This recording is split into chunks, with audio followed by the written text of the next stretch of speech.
Drug-free PNP, tiniyak ng liderato ng pulisya. Ang detalye mo na kay Kapartner Bernard Feder. Kapartner Bernard. Pinido ang Philippine National Police o PNP na gawing drug-free ang kanilang organisasyon. Itong tiniyak ni PNP Chief Police General Benjamin Acorda Jr. kasunod ng random drug testing sa mga pulis. Ang Acorda, ang resulta ng random drug testing ay nagpapakita na nagbubunga ang pagsisikap na malinis sa illegal na droga ang kanilang hanay. Nabatid na sa mga sumailalim sa random drug testing ay 25 pulis ang nagpositibo, kabilang ang dating hepe ng Mandaluyong City Police na si Police Colonel Cesar Guerente. Sinasabing bilang 8 ang naalis sa serbisyo, isang nag-resign at ang iba naman ay sumasailalim sa summary hearing. Para sa Diyos, sa Pilipinas kong mahal, Bernard Ferrer, kapartner mo sa Balita at Serbisyo. Samantala, operasyon ng ilang mga korte sa bansa kanselado sa September 20 dahil sa bar exam. Ang detalye mula kay Kapartner Jun Samson. Kapartner Jun! Ipinaalala ng Korte Suprema na walang pasok sa September 20 ang mga korte sa National Capital Region at iba pang lugar, partikular yung may itinalagang local testing sites na pagdarausan ng 2023 bar examinations. Ito ay batay sa Office of Court Administrator Circular Number 306-2023 na pirmado ni Court Administrator Attorney Raul Villarreba. Sa nasabing kautusan ay binanggit na suspendido ang trabaho sa September 20 o araw ng Miyerkules sa lahat ng first at second level courts sa NCR at iba pang lugar na may mga testing sites.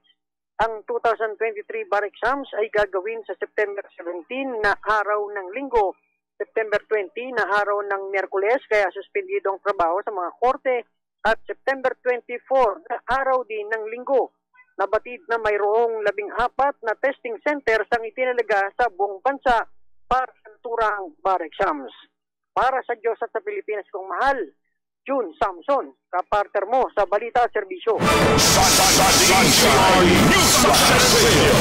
Sa iba pang mga balita, COMELEC magpapadala ng bagong show cause order laban sa mga kandidatong maagang nangangampanya para sa BSKE. Ang detalye mula kay Margot Gonzales. Kapartner Margot. Ni COMELEC Chairman George Cruciana, may mga karagdagang kandidato para sa barangay SK election sa itong BSPE ang kanilang padadalhan ng show cause order ngayong araw. Ito ay kasunod ng mga nabaklas silang posters at banners sa mga liblib na barangay sa Rizal at Laguna. Una na nagbabalang komisyon na babaklasin nila mga posters o election paraphernalia na ginagamit sa premature campaigning. Ang campaign period para sa BSKE magsisimula pa lang sa October 19 hanggang 28 ay dito pa lang pwedeng magkabit ng banner at posters ang mga kandidato. Ang kay Garcia, mga kandidatong mapapatunayang maagang nangangampanya ay posibleng madiskwalipika sa pagtakbo sa barangay SK elections. Sa ngayon ay nasa mahigit 100 na ang nasyuhan ng show cause order ng komisyon. Para sa Diyos sa Pilipinas, tumahal Margaret Gonzales, kapartner sa Balita at Serbisyo.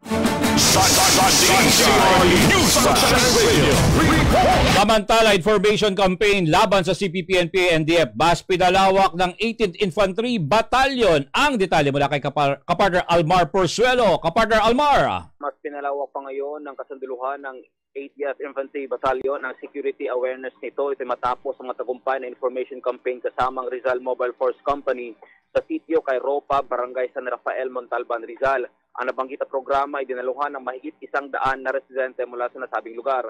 Layo ng nasabing aktibidad na ipaalam ang mga hakbang ng panlilinlang ng CPP-NPA-NDF sa mga mamamayan at kabataan. Ipinangako din ng kasunduluhan na maipaaabot sa kanila ang mga programa ng gobyerno at mga benepisyong naghihintay para sa mga nais na magbalik loob sa pamahalaan. Hinikayat rin ng mga kasunduluhan ng mga residente na may mga kamag-anak na nalihis ng landas na kumbinsihin na itong sumuko at magbalik loob. Para sa Diyos at sa Pilipinas kong mahal, Almar Porzuelo, kapartner mo sa Balita at Serbisyo. Samantala, matapos ma-upload OFW Party List, sinulungan ng minor na de edad na makalipad patungong UAE. Ang detalye mula kay Kapartner Cherline. Kapartner Cherline. Sa tulong ng OFW Party List, matagumpay na nakaalis ng bansa ang isang 7 anyos na lalaki patungong UAE matapos na 2 beses itong na-offload.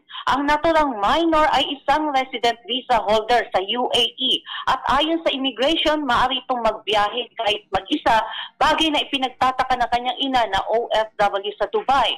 Sa post ng ina ng minor na si Bing Pares, una nang na-offload ang anak niya na minor kasama ang kamag-anak nito na nakatatanda sa immigration. Ikalawa ay muli na naman itong na-offload ng isang airline kasama naman ang nagmamagandang loob na netizen. Nitong Biyernes, sinamahan ng OFW party list ang minor kasama ng mga kapatid para ihatid sa airport. Ang bata ay nakaalis na mag-isa patungong UAE. Una na rin humingi ng tulong ang ina ng minor sa OFW party list para tulungang makalipad mag-isa patungong UAE ang bata. Para sa Diyos at sa Pilipinas kong mahal, Cherry Light Kapartner sa Balita at Television.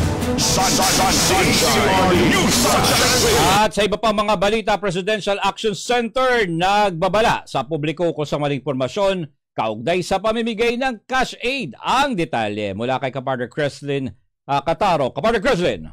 Nilinaw ng Presidential Action Center ang maling impormasyon na kumakalat na sinasabing ang ang kanilang tanggapan ay namamahagi ng 5,000 pesos cash at kilo ng bigas.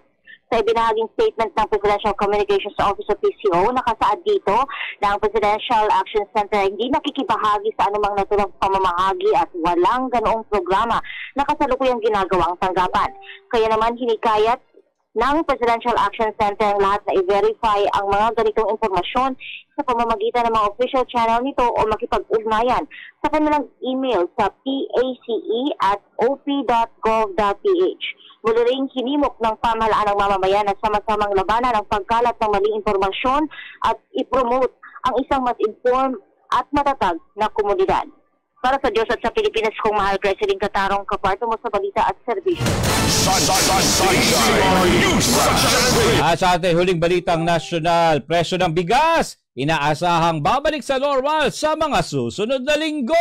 Ang detalye mula kay Jason Rubrico. Kapartner Jason. Inaasahan nga na magiging normal na ang presyo o babalik sa normal ang presyo ng bigas sa mga susunod na linggo ayon sa Department of Agriculture.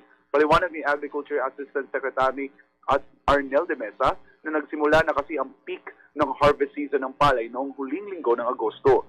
Ani de Mesa na sa susunod na 2 linggo mararamdaman na ang pagdami ng locally produced na bigas sa merkado at inaasahan na magiging normal ang presyo ng bigas hindi lang sa Metro Manila kundi sa buong bansa. Naasahan aniya na sa taong ito ay tinatayang aabot sa 13 hanggang 14 na milyong metrikong tonelada ng bigas ang mapuproduce sa bansa.